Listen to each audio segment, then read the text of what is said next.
E essa confusão de estourar o preço do dólar, numa MMA, dólar versus real, o que está acontecendo mesmo? Vou tentar explicar. Em última análise, a taxa de câmbio, ou seja, o valor de uma moeda pela outra de um país, deve resultar da lei da oferta e da procura. Se fosse banana no mercado, por exemplo, seria simples de entender. Sobrou banana, o preço da banana cai. Faltou banana e se manteve a mesma procura pela fruta, seu preço sobe.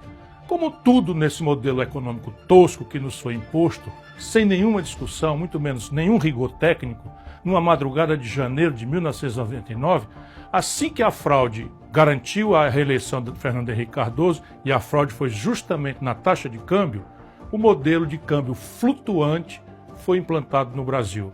E é baseado nessa lição trivial do liberalismo econômico clássico. Sobrou mercadoria, mantida constante a demanda, o seu preço cai. Faltou mercadoria, sempre com a demanda constante, o preço sobe. No Brasil, faltam dólares presentemente. Essa é a razão ancestral do pico de alta que fez o dólar valer mais de R$6. Como assim? Assimetria de informação. É como se chama a primeira distorção no mundo, mas especificamente entre nós, da tal lei do mercado. Nossa grande mídia é um veio de transmissão instantâneo do sistema financeiro cartelizado. Nas editorias é lúcida, é consciente a manipulação de todos os órgãos da grande imprensa da verdade, entre aspas, manipulada pelo baronato do rentismo. Nas redações é um misto de arrogante ignorância com o desejo de agradar os patrões. E assim todo o Brasil sabe que nós desfrutamos de um enorme, bote mais aspas aí, saldo de balança comercial. O que quereria dizer muito mais dólares entrando do que saindo do país. Pois é, só que a conta em dólares do Brasil com o estrangeiro tem muitas outras rubricas além da rubrica comercial e em quase todas as outras rubricas o nosso país está levando uma grande e pior, crescente surra. O resultado final nos últimos 12 meses é um rombo nas nossas contas com o estrangeiro de 2,23% do PIB. Só para que todos tenham uma ideia do desastre que Lula e o PT estão produzindo no Brasil, no ano passado, no mesmo período, tínhamos um saldo negativo de menos da metade do de hoje, no que se chama transações correntes, que é isso, tudo de dólar que a gente manda para fora e tudo de dólar que entra no país. No câmbio do momento em que lhe falo, R$ 6,20 por dólar, o rombo em dólares nas nossas contas externas é de 43 bilhões e 610 milhões de dólares nos últimos 12 meses. Mesmo da balança comercial, há uma deterioração consistente que pode ser vista pelos números de outubro de 24 versus outubro de 23. O saldo no passado, nesse mês de outubro, foi de 8 bilhões 589 milhões de dólares em 2023, contra 3 bilhões 441 milhões esse ano. Um terço praticamente. O nacional consumismo demagógico de Lula explica isso também. Basta a economia subir um tiquinho e as importações explodem. Essa é outra faceta da insustentabilidade do modelo. Ao invés de apostarmos na produção, uma aposta no consumo demagógico de curto prazo. Faltam dólares, não tem erro, o preço do dólar sobe. Essa é a primeira razão de estarmos vivendo este filme velho, repaginado pela grande mídia como se fosse novo. É no máximo um remake piorado de mau gosto do que nós já vimos acontecer em 1999 com Fernando Henrique Cardoso e em 2015 com a incrível Dilma. Minha dúvida, que está se dissipando rapidamente, é se Lula vai pagar o preço de sua irresponsabilidade ou se vai conseguir empurrar o problema com a barriga para o início do próximo governo. A partir dessa base de fato já descrita, há outras camadas que concorrem para a mais violenta desvalorização do real dos últimos tempos. E para o fato, escondido pela grande mídia, de que nossa moeda nacional é a que mais se desvalorizou no mundo inteiro nesse ano findante de 2024.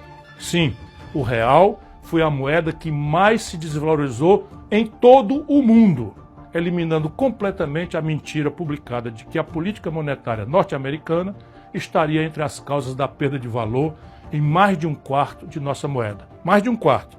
No ano de 2024, enquanto se distraiu o povo com firulas, o governo Lula viu voarem do país, sem fazer nada, nada menos do que 56 bilhões 210 milhões de dólares, somente entre janeiro e outubro, 10 meses.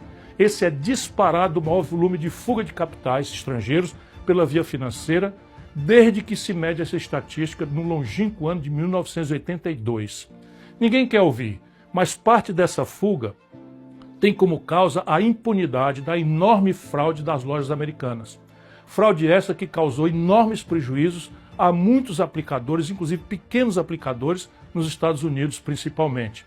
Como é que se explica para o estrangeiro que se promoveu uma fraude superior a 43 bilhões de reais e até hoje ninguém grande foi punido? Como fazer do Brasil um mercado interessante e minimamente seguro para investidores com esse enorme escândalo impune? Não é o único fato que desabona nosso pífio mercado de capitais, mas é muito representativo da picaretagem geral que domina nossas instituições. E, finalmente, a alegada questão fiscal. Sim, ela é um aspecto muito grave de nosso provável colapso econômico. Vamos aos números. Desde que essa engenhoca foi introduzida entre nós, naquela madrugada de 1999, nem um único ano, leiam os meus lábios, nem um único ano o superávit obtido foi suficiente para pagar sequer os juros da nossa dívida. Nesse ano de responsabilidade criminosa de Lula e sua banda, deixe eu renovar os números. Até novembro último, o Brasil contabilizou na dívida pública 869 bilhões e 300 milhões de reais, apenas no ano da graça de 2024. Isso equivale a monstruosos 7,49% do nosso PIB, que é um ano inteiro de produção de todo mundo no Brasil, e nos coloca sem rival como o país do mundo que mais paga juros. Como estamos em déficit primário, ainda que pequeno, entre aspas, frente a esses números assustadores, essa montanha de juros vai toda para a dívida pública. Quando o Lula assume prometendo picanha e cerveja para todo mundo, a dívida tinha levado 500 anos para alcançar 7 trilhões de reais. Em apenas 2 anos de irresponsabilidade, a dívida já está em 9 trilhões e 300 bilhões de reais. Subiu 2 trilhões de reais em apenas 2 anos. Ora, ninguém precisa ser economista para entender o que acontece com um devedor que aumenta sua dívida tão velozmente. Os agiotas apertam os prazos, encarecem os custos, ou seja, sobe os juros, e colocam o olho na porta de saída, enquanto acabam de esfolar o devedor. Essa é a explicação derradeira para a oportunidade do ataque especulativo que estamos todos vendo, menos os reacionários Lula e o seu novo banqueiro Galípolo. O que estamos vendo acontecer? O pior dos mundos. Lula queimou esta semana mais de 30 bilhões de dólares públicos, entregando aos especuladores que, diz o seu banqueiro, não estão especulando.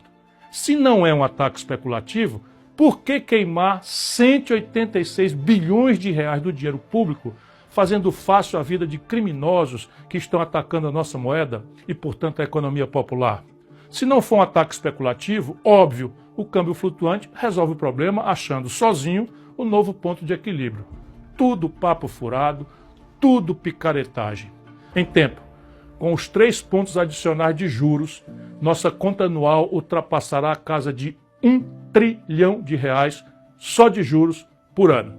O arroxo petista no salário mínimo, nos proventos dos aposentados e no auxílio a idosos doentes e crianças autistas vai fazer muita falta aos mais pobres e sofridos dos brasileiros. Mas será uma ninharia frente a esse trilhão. Cerca de 250 bilhões de reais em 6 anos, o que dá 41 bilhões para encarar 1 trilhão por ano. Estes irresponsáveis quebraram o Brasil.